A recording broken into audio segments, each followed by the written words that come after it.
नमस्कार दोस्तों, सैनवल classes for Uttarakhand में आप सभी का हार्दिक स्वागत है। दोस्तों, आज हम बात करने वाले हैं गढ़वाल के इतिहास के बारे में।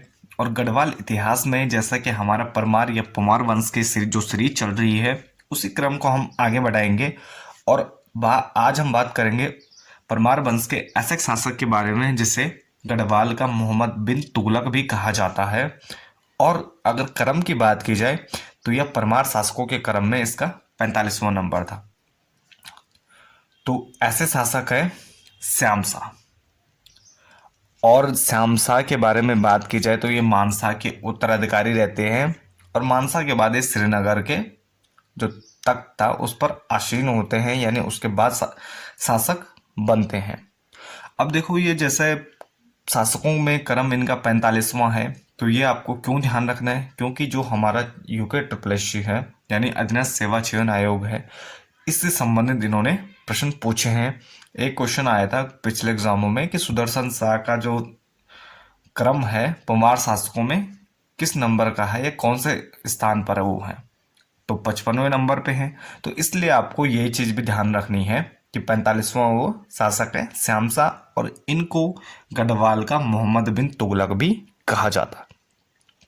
अब सबसे पहले इनके शासनकाल की अगर हम बात करें तो इनका जो शासनकाल है वो 1611 से 1631 ईस्वी के बीच।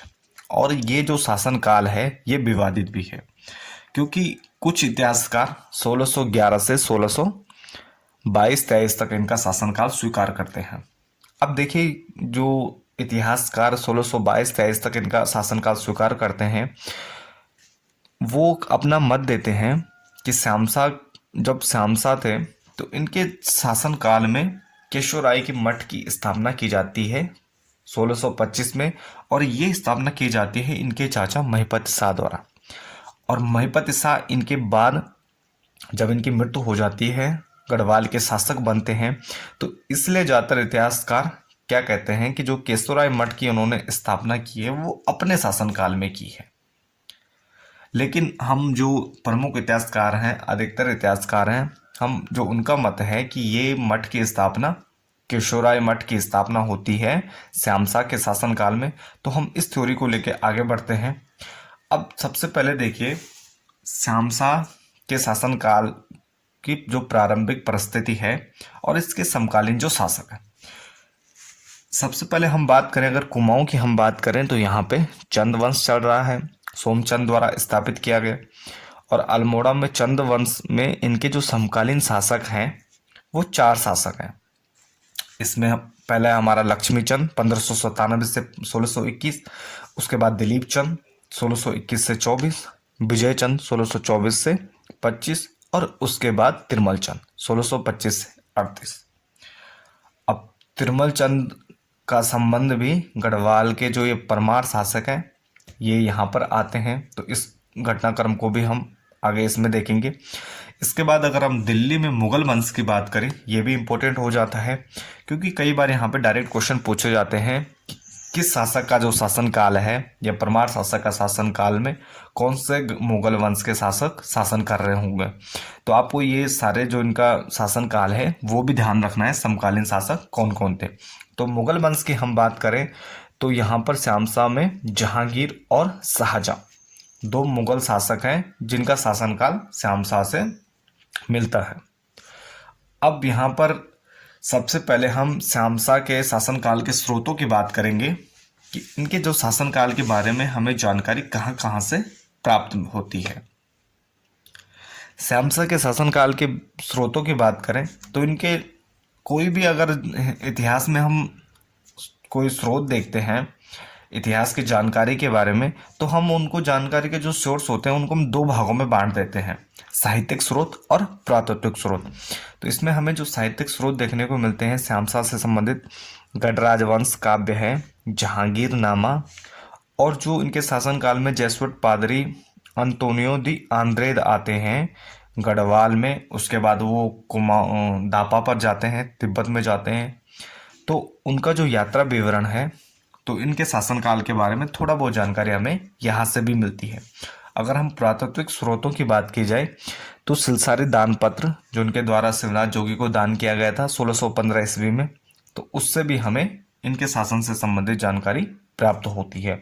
और इसके अलावा जो महासू देवता हैं, यानी जो जौनसारी हैं, जौनसारी जनजाति है, उनके जो प्रमुख देवता हैं महासू देवता, इनकी आरती में भी श्यामसा का वर्णन हमें मिलता है। ये प्रथम ऐसे पंवार शासक है जिनकी जानकारी या जिनका जिक्र महासू देवता की आरती में किया गया है। अब हम इस घटनाक्रम को देखते हैं कि उनके शासनकाल में कौन कौन से प्रमुख घटनाएं घटी और क्या क्या हमारे एग्जाम की दृष्टि से यहाँ से इम्पोर्टेंट होने वाला है। तो शुरू करते हैं। तो सबसे पहले जब मानसा की मृत्यु होती है और श्यामसा उनके उत्तराधिकारी बनते हैं, यानी श्रीनगर के शासक बनते हैं श्यामसा।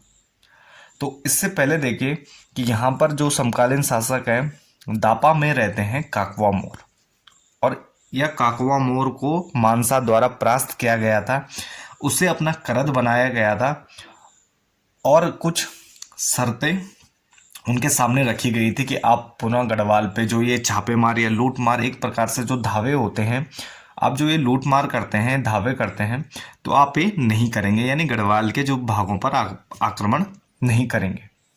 तो ये शर्तें मानने के लिए मजबूर किया जाता है काकवा मोर को। अब देखिए जैसे ही सत्ता परिवर्तन होता है तो काकवा मोर भी क्या करेगा, वह टैक्स देने से मना कर देता है कि जी हम कोई टैक्स नहीं देंगे आपको। सत्ता परिवर्तित हो गई है, जो समझौता था वह मानसा के साथ था। अब इसके बाद श्यामसा क्या करेंगे, जैसे ही इन्होंने संधि का उल्लंघन किया या समझौते का उल्लंघन किया, तो उसके बाद श्यामसा पुनः दापा पर युद्ध की तैयारी करते हैं। तो ये पुनः दापा पर आक्रमण करते हैं और 1611-12 में ही जैसे ये शासक बनते हैं, उसी के समय की ये घटना है। तो यहाँ पर क्या करते हैं कि सफल आक्रमण होता है, दापा के शासक काकवा मोर को पुनः परास्त किया जाता है, और इसके साथ ही जो निर्धारित टैक्स रहता है, निर्धारित टैक्स के साथ वो तो देना ही है, उसमें एक चमड़ी गाय ऐड कर देते हैं कि आपको एक चमड़ी गाय भी देनी पड़ेगी, और साथ ही फिर पुनः गढ़वाल पर आप आक्रमण नहीं करेंगे। तो ये जो शर्तें थी वो काकवा मोर द्वारा मान ली जाती हैं और श्यामसा वापस आ जाते हैं गढ़वाल में। अब इसके बाद देखिए कि वापस आ गए गढ़वाल में, गढ़वाल के क्षेत्र में। इसके बाद श्यामसा के शासनकाल की एक प्रमुख घटना ये है कि जो इनके एक पुरातात्विक स्रोत है सिलसारी दान पत्र। तो 1615 ईस्वी में शिवनाथ जोगी को सिलसारी गांव का एक अंश दान में देते हैं पंवार शासक श्यामसा। तो इसी दान पत्र से भी जानकारी मिलती है, जो ये दान पत्र हमें प्राप्त होता है। तो इसमें 1615 में शिवनाथ जोगी को दान दिया जाता है, गांव का कुछ भाग, कुछ अंश दिया जाता है शिवनाथ जोगी को, और इसकी जानकारी इसी दान पत्र से मिलती है जो 1615 ईस्वी का हमें प्राप्त होता है। इसके बाद इनके शासनकाल की प्रमुख घटना है कि 1621 ईस्वी में जो मुगल शासक हैं यानी जहांगीर, इनके जो समकालीन शासक हैं, इनके द्वारा की जाती है हरिद्वार की यात्रा। और हरिद्वार की यात्रा इनके द्वारा की जाती है, और कहते हैं कि जो जहांगीर जब हरिद्वार आए थे तो हरिद्वार पहले से ही, हरिद्वार विशेष रूप से प्रसिद्ध है, गंगा के तट पर स्थित है, पावन स्थल है, कि जैसा हम इतिहास में पढ़ते हैं कि अकबर के जो रसोई का जल था वो हरिद्वार से घड़ों में भरकर ले जाया जाता था। तो मुगल वंश कहीं ना कहीं पहले से ही उत्तराखंड से काफ़ी प्रभावित था। तो इसी क्रम में जो जहांगीर रहते हैं वो हरिद्वार आते हैं और यहाँ पर वो योगियों को कंबल भी बांटते हैं। तो कब आए, 1621 में आते हैं मुगल शासक हरिद्वार। उसके बाद जब ये हरिद्वार आ गए, यानी इससे पहले जो इनके मुगलों के पंवार और मुगलों की बात करें तो जो इनके आपसी संबंध रहते हैं वो काफ़ी अच्छे थे। इनके बीच हमें कोई ऐसा कोई घटनाक्रम या ऐसा कोई युद्ध या ऐसे कोई संधि हमें देखने को नहीं मिलती है। तो इसके बाद श्यामसा द्वारा भी जहांगीर से आगरा में मुलाकात की जाती है, यानी वो उनसे मिलने जाते हैं, मुगल शासक से मिलने जाते हैं, और कहते हैं कि मुगल शासन जो शासक हैं वो प्रसन्न होते हैं और श्यामसा को एक हाथी और एक घोड़ा भेंट करते हैं। तो पहला ऐसा परमार शासक है जो क्या कर रहा है, किसी मुगल शासक से मिल रहा है। इससे पहले हमें कोई मुगल और परमार शासकों का जो मुलाकात के संबंध में कोई वर्णन नहीं मिलता है। तो यानी पहला ऐसा शासक, परमार शासक, जो जहांगीर से मिलता है, यानी किसी मुगल शासक से मुलाकात करता है। इसके बाद इनके शासनकाल में ही पुर्तगाल के एक पादरी रहते हैं, अंतोनियो दी आंत्रेद। तो कहते हैं कि 1624 में ये छपरार मंडी तिब्बत में एक चर्च की स्थापना करते हैं और इनके साथी मैनुअल मार्क्स आते हैं। कहते हैं कि ये जब पुर्तगाल में थे, इन्हें पता चलता है जो तिब्बत के लोग हैं वो विधर्मी हो रहे हैं, यानी जो ईसाई धर्म वाले लोग हैं वो अपना धर्म परिवर्तन कर रहे हैं। जैसे बात इन तक पहुंचती है तो ये क्या करते हैं, ये पहुंच जाते हैं वहां से। पहले ये 1624 में पहले श्रीनगर आते हैं और श्रीनगर से ये माणा होते हुए जाते हैं पुनः वहाँ तिब्बत में, और तिब्बत में छपराड़ में एक चर्च की स्थापना करते हैं और इनके साथ रहते हैं इनके साथी मैनुअल मार्क्स। तो जब ये वापस आते हैं छपरार मंडी में चर्च की स्थापना के बाद, ये माणा में रुके हुए थे। तो माणा में ही इसी टाइम का जो घटनाक्रम है उसको समझिए कि यानी अंतोनियो दी आंत्रेद कहाँ है, अभी माणा में रुके हुए थे, वापस आ रहे थे। तो यहाँ पर क्या होता है कि ये जो काकवा मोर शासक रहता है यह पुनः क्या करता है, जो समझौता हुआ था उसको तोड़ देते हैं, वापस दोबारा से गढ़वाल की सीमाओं पर आक्रमण करना प्रारंभ कर देते हैं। तो फिर श्यामसा क्या करेंगे, दोबारा से युद्ध की तैयारी करते हैं। कहते हैं कि चलो जी, ये बार बार डिस्टर्ब कर रहे हैं, इन पर आक्रमण करते हैं। तो दापा पर ये आक्रमण करते हैं और ये करते हैं 1624 की ही यह घटना है। और कहते हैं कि तब तक क्या होता है, जैसे ये तिब्बत में सेना जाती है तो कहते हैं कि जो वो शासक रहता है वह फिर क्या करेगा, पूजा पाठ करेगा। पूजा पाठ करता है कि हे भगवान, कि यहाँ पे क्या हो कि वो जो गढ़वाली शासक है वो उनकी सेना यहाँ तक पहुँचे नहीं पाए। अब हिंदी फिल्मों की तरह कहते हैं कि भगवान उनकी सुन लेते हैं और एक बर्फीला तूफान आता है, और बर्फीले तूफान में जो गढ़वाल की सेना है वो फंस जाती है।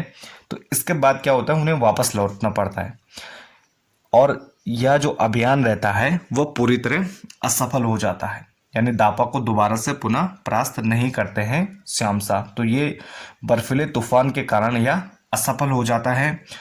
और इसका जो जिक्र है, वर्णन है, वो किया है अंतोनियो दी आंद्रेद ने, क्योंकि ये माणा में थे और ये घटनाक्रम उन्होंने अपने आंखों से देखा था।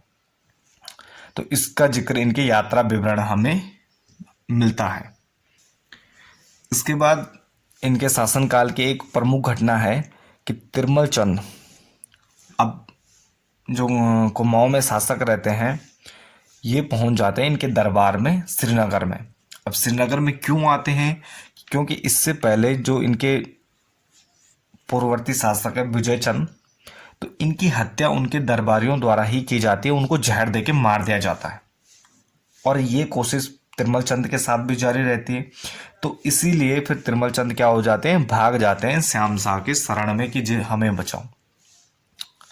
अब गढ़वाली शासक क्या करेंगे, उन्हें शरण देते हैं। अब देखो, ये पहला ऐसा शासक है जो गढ़वाल में शरण लेता है। अब तक हमने युद्ध देखे थे, ये पहला ऐसा शासक है जो गढ़वाल में क्या करते हैं, शरण लेते हैं।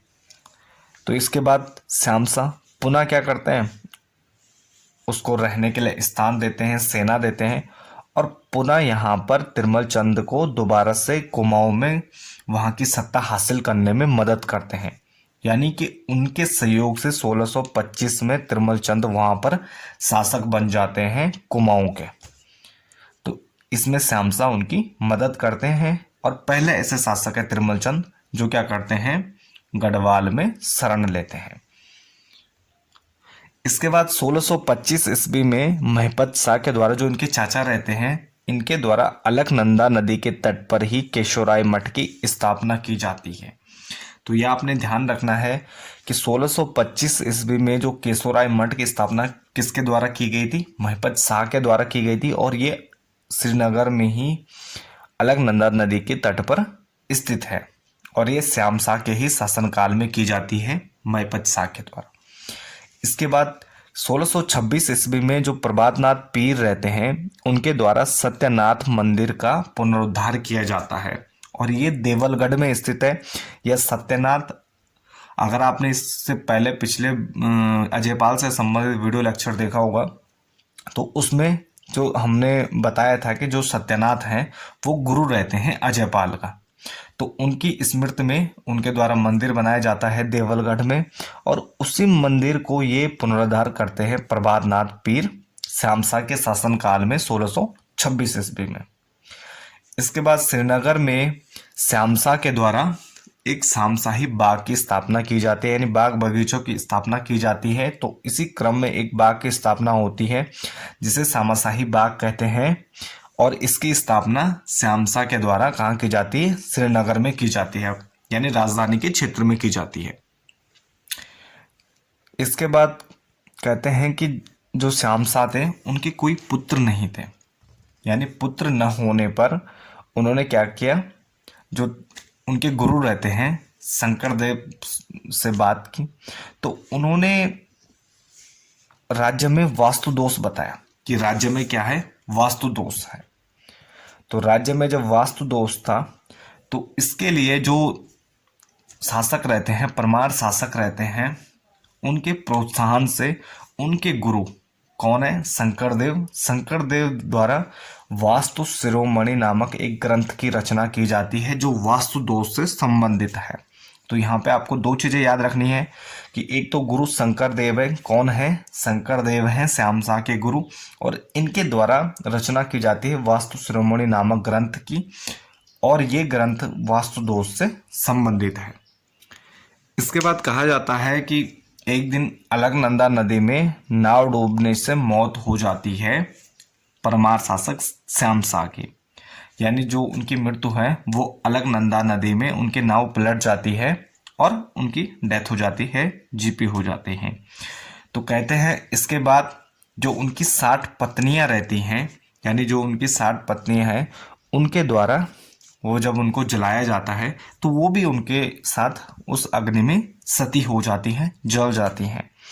तो यह जो गढ़वाल में पहली बार सती होने का हमें प्रमाण मिलता है श्याम शाह के शासनकाल से। और इसके बाद तो ये कुछ प्रमुख घटनाएं थी श्याम शाह के शासनकाल से संबंधित। गढ़वाल में पहली बार हमें सती प्रथा का प्रचलन देखने को मिलता है, क्योंकि उनके जो पत्नियां रहती हैं वह सती हो जाती हैं उनके साथ। तो ये श्याम शाह की मृत्यु हो जाती है और उसके बाद उनके कोई पुत्र नहीं होते हैं। तो इसके बाद जो उनके चाचा रहते हैं, यानी श्याम शाह के चाचा रहते हैं जिन्होंने केशोराय मठ की भी स्थापना की थी, तो महिपत शाह को शासक बनाया जाता है 1631 ईस्वी में।